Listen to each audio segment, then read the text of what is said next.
அன்பான சிம்மராசி நேர்களே, இந்த வருடம் ஆரம்பமே பாருங்க, உங்க ராசி அதிபதி உங்க ராசிக்கு 9ஆம் இடத்துல உச்சபலத்தோட இருக்காரு. அப்ப அவர் மட்டும் இல்லை, உங்க ராசிக்கு நண்பரான சுக்கிரனும் சேர்ந்து இருக்காரு.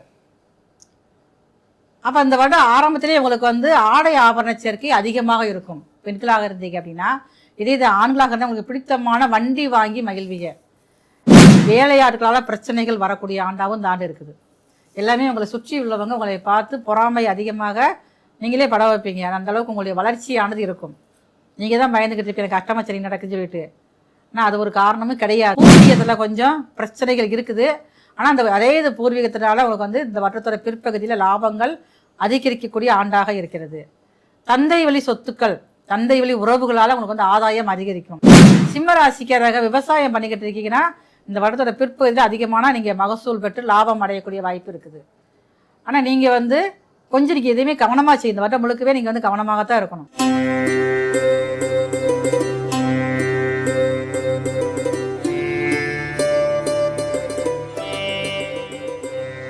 அன்பான ஜோதிடர் யுகம் டிவி நேயர்களுக்கு மருத்துவ ஜோதிடர் எஸ்ஆர் சங்கரேஸ்வரியன் அன்பான வணக்கங்கள்.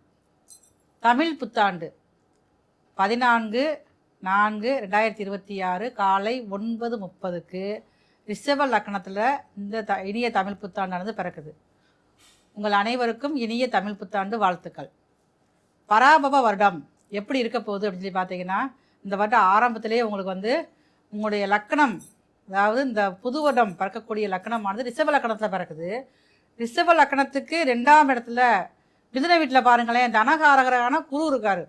தனகாரகர் மட்டும் அவர் இல்லை, காலபுருஷனுக்கு 9ஆம் அதிபதி பாக்கியாதிபதியான குரு பகவான் பிறக்கக்கூடிய லக்னத்துக்கு 2ஆம் இடத்துல இருக்கிறதுனால இந்த இனிய தமிழ் புத்தாண்டானது நிறைய நல்ல மாற்றங்களில் உலகியல் ரீதியாக நல்ல மாற்றங்களை கொண்டு வருவதற்காக தயாராக இருக்கிறது.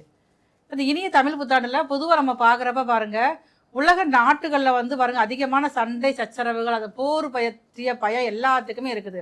இப்போ பாருங்க, ஆரம்பமே நமக்கு ஒரு பதற்றத்தை கொடுக்குற மாதிரி இருந்தாலும் இந்த லக்னம் பிறக்கக்கூடிய நாட்களில் தமிழ் புத்தாண்டு பிறக்கக்கூடிய நேரத்தில் பாருங்கள், உங்களுக்கு நிறைய அந்த நம்ம நாட்டுக்குள்ள எதிர்ப்புகள் ரொம்ப குறையும். இப்போ தங்கத்தை பொறுத்தளவுக்கும் பாருங்களேன், அதோடைய விலைகள் இன்னும் கொஞ்சம் அதிகரிக்கத்தான் செய்யும். இப்போ கொஞ்சம் குறையிற மாதிரி இருந்தாலும் அடுத்து இன்னும் கொஞ்சம் அதிகப்படுத்தக்கூடியதாக தான் இருக்குது. விவசாயிகளுக்கு நல்ல ஒரு நேரமாக இருக்கிறது. ஆனால் விவசாயிகள் எல்லாருமே கொஞ்சம் எந்த ஒரு விஷயம் நீங்கள் விவசாயம் செஞ்சாலும் அந்த காலத்துக்கு ஏற்ப நீங்கள் பயிரிட்டால் மட்டும்தான் உங்களுக்கு லாபத்தை அதிகமாக ஏற்படுத்த முடியும். ஒரு சில இடங்களில் நிறைய அவங்களுக்கு மழை அதிகமாக பெய்யும். ஒரு சில இடங்களில் பார்த்திங்கன்னா வறட்சி அதிகரிக்கக்கூடிய வருடமாக இந்த இனிய தமிழ் புத்தாண்டு இருக்குது. சரி, இப்போ நம்ம இந்த தமிழ் புத்தாண்டு நம்ம என்ன செய்யலாம் அப்படின்னு பார்த்தீங்கன்னா, நம்மளுடைய தமிழர்களுடைய வழக்கம் என்ன அப்படின்னு பார்த்தீங்கன்னா, தமிழ் வருஷம் புத்தாண்டு பிறக்கிறப்பே முக்கணி, மா பலா வாழைன்னு சொல்லக்கூடிய முக்கணிகள், அடுத்து பாருங்கள் கண்ணாடி, அதாவது வாசனையான மலர்கள், எல்லா வகையான மலர்கள், அது மட்டுமே இல்லாமல் பணம் எல்லாம் வச்சு ஒரு தாம்பாளத்தில் வச்சு நம்ம காலையில் கண் விழிக்கிறப்பையே நம்ம அதை நம்ம பார்த்துட்டு விழிச்சு அப்படின்னம்னா நமக்கு இந்த ஒரு வருடமானது இனியதாக மாறக்கூடிய வாய்ப்புகள் அதிகமாக இருக்குது. அன்றைக்கு நம்ம என்ன சமையல் பண்ணலாம் அப்படின்னு சொல்லி பார்த்தீங்கன்னா, அதாவது பச்சடி, இந்த மாங்காய் பச்சடியில் அறுசுவையான உணர்வுகள் இருக்குது. அப்போ நமக்கு என்னதான் இந்த தமிழ் புத்தாண்டு ஆரம்பத்திலேருந்து நம்மளுடைய ஜாதக ரீதியாக நிறைய ஒரு துயரங்கள் கஷ்டப்படக்கூடிய அனுபவங்கள் இருந்தாலுமே பாருங்களேன், அந்த புத்தாண்டு பிறக்கக்கூடிய நாளில் நம்ம இந்த மாதிரியான நிகழ்வுகள் நம்ம செஞ்சிட்டோம்னா நமக்கு அதுவே பார்த்துக்கோங்க லாபமானதாக அதிர்ஷ்டமானதாக மாறுவதற்கு வாய்ப்புகள் அதிகமாக இருக்குது. இப்போ ஒவ்வொருத்தருக்கும் ஒவ்வொரு ராசிக்கும் மேசம் முதல் மீன வரை ஒவ்வொரு ராசிக்கும் தமிழ் புத்தாண்டு என்ன நல்ல விஷயங்கள் கொடுக்க போகுது, இதில் நீங்கள் கவனமாக இருக்கணும். வீடு கட்டலாமா, இல்லை வீடு வாங்கலாமா, இடம் வாங்கலாமா, இருக்கிற இடத்த விற்கலாமா, வேலை மாற்றம் வருமா அப்படிங்கிற சந்தேகங்களை தீர்க்கிறதுக்காக ஒவ்வொரு ராசிக்கான பலன்கள் வர இருக்கிறது. அன்பான சிம்ம ராசி நேர்களே, இந்த வருடம் ஆரம்பமே பாருங்க, உங்க ராசி அதிபதி உங்க ராசிக்கு 9ஆம் இடத்துல உச்சபலத்தோட இருக்காரு. அப்போ அவர் மட்டும் இல்லை, உங்க ராசிக்கு நண்பரான சுக்கிரனும் சேர்ந்து இருக்காரு.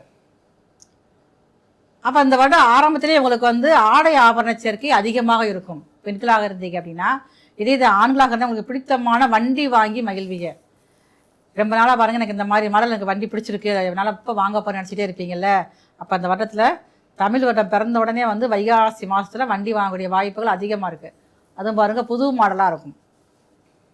அப்போ நிறைய பாருங்கள் ரசனைகள் அதிகரிக்கக்கூடிய ஆண்டாக தமிழ் புத்தாண்டானது இருக்குது. உங்களுக்கு வந்து வீடு வீடு கெட்டக்கூடிய வாய்ப்பும் அதிகமாக இருக்குது.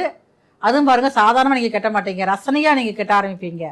அந்த மாதிரி அமைப்பு அதிகமாக இருக்குது. இடம் வாங்கக்கூடிய அமைப்புகள் அதிகமாக இருக்குது. நீங்கள் வந்து ஒரு ரிச்சான இடத்துல நம்ம இடம் வாங்கணும், நான் ரொம்ப நாளாக எதிர்பார்த்தே இருந்துருப்பீங்க. அதை நீங்கள் வீடு கட்டினா சாதாரணமாக கட்டவே மாட்டீங்க, ரசனைகள் அதிகத்தோடு நீங்கள் கட்டுவீங்க. அப்போ அந்த மாதிரி வாய்ப்புகள் இந்த வட்டம் வந்து தமிழ் புத்தாண்டில் உங்களுக்கு இருக்குது. இப்போ வந்து நீங்கள் ஒரு தொழில் பண்ணிக்கிட்டு இருக்கேன், நான் ஒரு சிறிய அளவில் பண்ணிக்கிட்டு இருக்கேன் அப்படின்னாலும் சரி தான், இல்லை நடைபாதை ஓரத்தில் வச்சு கடை வச்சு நடத்திக்கிட்டு இருக்கேன் அப்படின்னாலும் சரி தான், இந்த வட்டத்தில் பாருங்கள் ஆவணி மாதத்துக்கு பின்னாடி ஒரு அலுவலகம் ஒரு கடையோ வந்து நீங்கள் வாடகைக்கு எடுத்து அங்கே வச்சு தொழில் பண்ணக்கூடிய அமைப்புகள் அதிகமாக இருக்குது. நான் ஒரு 100 பேர் வச்சு வேலை பார்த்துக்கிட்டு இருக்கேன், தொழிலில் வந்து நீங்கள் அதிகமாக ஒரு விரிவுபடுத்தக்கூடிய அமைப்பு 100 பேர் வந்து ஒரு 200 பேராக மாறக்கூடிய வாய்ப்பும் அதிகமாக இருக்குது. ஆனால் என்ன அப்படின்னு பார்த்தீங்கன்னா, நீங்கள் கொஞ்சம் முயற்சி இருக்கிறப்ப கொஞ்சம் நீங்கள் பொறுமையாக இருக்கணும். ரொம்ப வந்து நீங்கள் வந்து அவசரப்பட்டு முடிவு எடுத்துடாதீங்க. ஒரு முறைக்கு பல முறை யோசித்துக்கோங்க.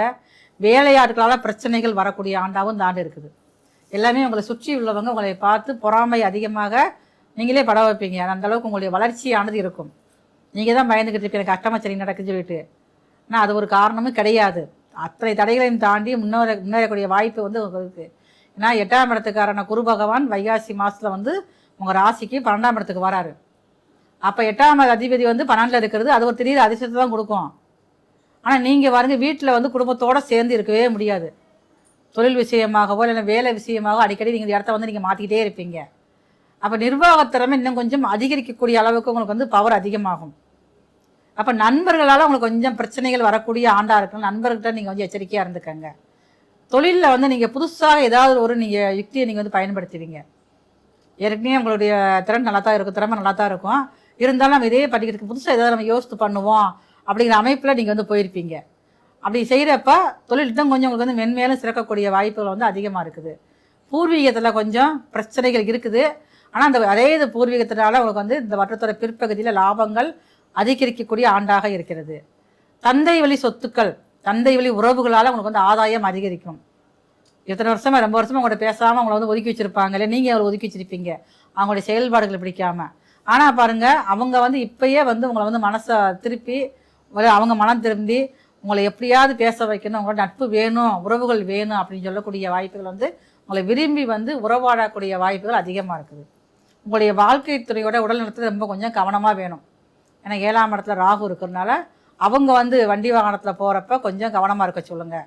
அதே மாதிரி பாருங்கள் உங்களுடைய வாழ்க்கை துணை நீங்கள் கணவராக ஆண்களாக இருந்தீங்கன்னா பெண்களுக்கும், பெண்களாக இருந்தாங்கன்னா ஆண்களுக்கும் வெளிநாடு போகக்கூடிய வாய்ப்புகள் அவர் வந்து அதிகமாக இருக்குது. 7ஆம் இடத்துல ராகு இருக்கார், அந்த அதிபதியும் பாருங்கள் உங்கள் ராசிக்கு 8ஆம் இடத்துல இருக்கார். இப்போ வெளிநாடு மூலமாக வருமானங்கள் வரக்கூடிய வாய்ப்பு உங்களுடைய வாழ்க்கை துணை மூலமாக உங்களுக்கு வந்து இருக்குது. இப்போ வருமானங்கள் ஒரு பக்கம் அதிகமாக இருந்தாலும் சேமிக்க முடியாது உங்களால். வந்து ஏதாவது ஒரு செலவு வந்துக்கிட்டே இருக்கும். இப்போ ஒரு 1000 ரூபா வருமானம் வந்துச்சு அப்படின்னா அதே 2000 ரூபாய் செலவு வரும். அப்போ நீங்கள் வரக்கூடிய வருமானத்தை நீங்கள் சுப விரயமாக நீங்கள் வந்து பண்ணிக்கிறணும். சிம்ம ராசிக்காரங்க விவசாயம் பண்ணிக்கிட்டு இருக்கீங்கன்னா இந்த வருடத்தோட பிற்பகுதியில் அதிகமான நீங்கள் மகசூல் பெற்று லாபம் அடையக்கூடிய வாய்ப்பு இருக்குது. ஆனால் நீங்கள் வந்து கொஞ்சம் நீங்கள் எதுவுமே கவனமாக செய்யும். இந்த வருடம் முழுக்கவே நீங்கள் வந்து கவனமாகத்தான் இருக்கணும்.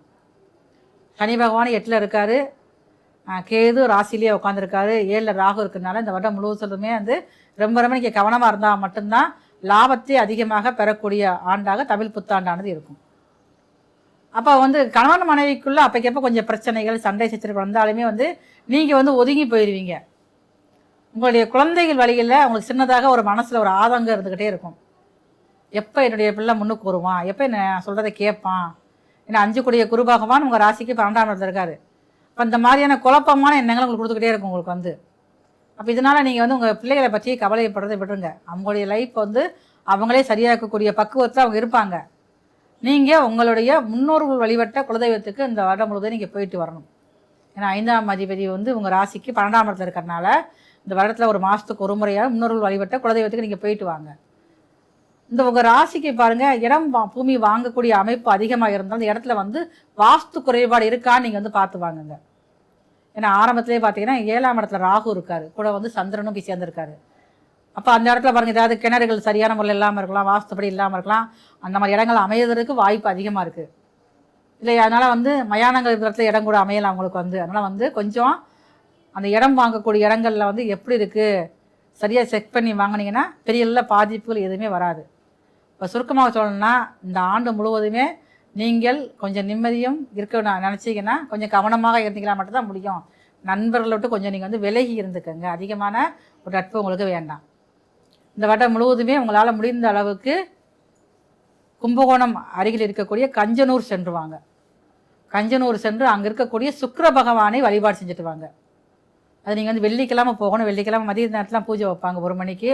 அந்த பூஜையில் கலந்துக்கிட்டு வழிபாடு செஞ்சுட்டு வந்தீங்கன்னா இந்த வருடத்தில் பெரிய இனிய சம்பவங்கள் அதிகமாக நடைபெறக்கூடிய வாய்ப்புகள் வந்து அதிகமாக இருக்குது. உங்களுக்கு வந்து இனிய தமிழ் புத்தாண்டு வாழ்த்து. இது வரைக்கும் நாம் வந்து பார்த்துக்கிட்டு எல்லாமே பாருங்களேன் 12 ராசிக்குமான இனிய தமிழ் புத்தாண்டின் பொது பலன்கள் மட்டும்தான்.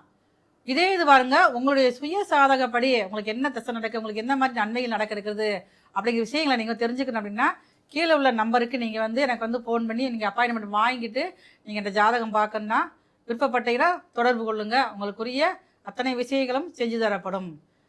நல்ல ஒரு தீர்வானது உங்களுடைய ஜாதக ரீதியாக உங்களுக்கு ஏற்படக்கூடிய சந்தேகங்களுக்கு தீர்த்து வைக்கப்படும்.